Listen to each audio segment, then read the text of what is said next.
মাননীয় প্রধানমন্ত্রী, আপনার কাছে বলবো, আপনি প্রত্যেকটি মানুষকে কার্ড দিচ্ছেন, সহযোগিতা করছেন।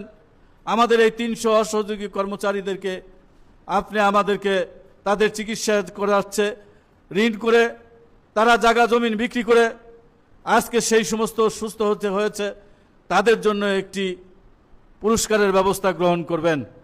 এবং আমরা সাংগঠনিকভাবে আমরা ওই সমস্ত যারা কর্মচারীরা যারা আন্দোলন করতে এসে আহত হয়েছেন সেই ভাইদেরকে আমরা বলবো, পে কমিশন মুক্তি বীর যোদ্ধা, তারাই করছেন বড় কাজ।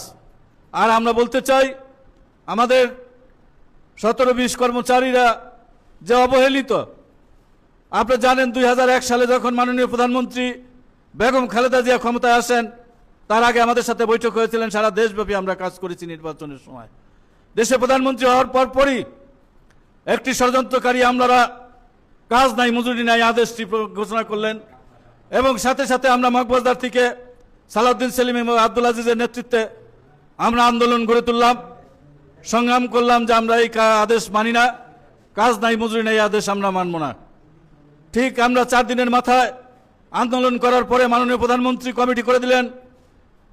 তৎকালীন সাবেক মন্ত্রী আমানুল্লাহ সাহেব সহ, মান্নান ভূঁইয়া সহ সবাই সিদ্ধান্ত নিয়ে আমাদের সেই কাজ নাই মজুরি নিয়ে আদেশটি বাতিল করলেন। দেশে সরকারি প্রতিষ্ঠানে সরকারি 4th শ্রেণী কর্মচারীরা 70,000 কর্মচারী নিয়োগ হলো সেই আদেশের বাতিলের পরিপ্রেক্ষিতে। আজকে দেখবেন বাংলাদেশে এই 17 বছরের একটি ফ্যাসিস্ট সরকার এমন কায়দা করেছে, আমাদের প্রায় 3 লক্ষ 4th শ্রেণী কর্মচারীর পদ শূন্য করে আউটসোর্সিং এর নামে ব্যবসা করার জন্য একটি গোষ্ঠীকে লেলিয়ে দিয়েছিলেন।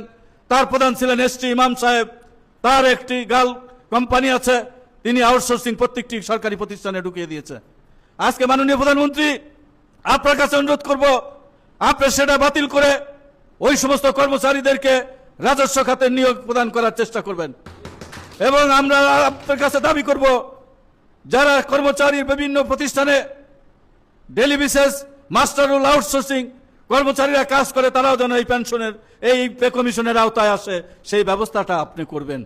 আপনার দেশের অভিভাবক, আপনার কাছে মানুষের অনেক প্রত্যাশা, আর আমাদের প্রত্যাশা হলো কর্মচারীদের যে আপনি একবার প্রধানমন্ত্রী না, যেমনি খালেদা জিয়া 3 বার প্রধানমন্ত্রী ছিলেন আপনার মাতা, আপনি বারবার দেশের প্রধানমন্ত্রী হবেন, রাষ্ট্রপতি হবেন, দেশের মানুষের মঙ্গল কামনা করবেন, এই দেশকে উন্নত করবেন, সেই আহ্বান রেখে আমি আমার বক্তব্য এখানেই শেষ করছি।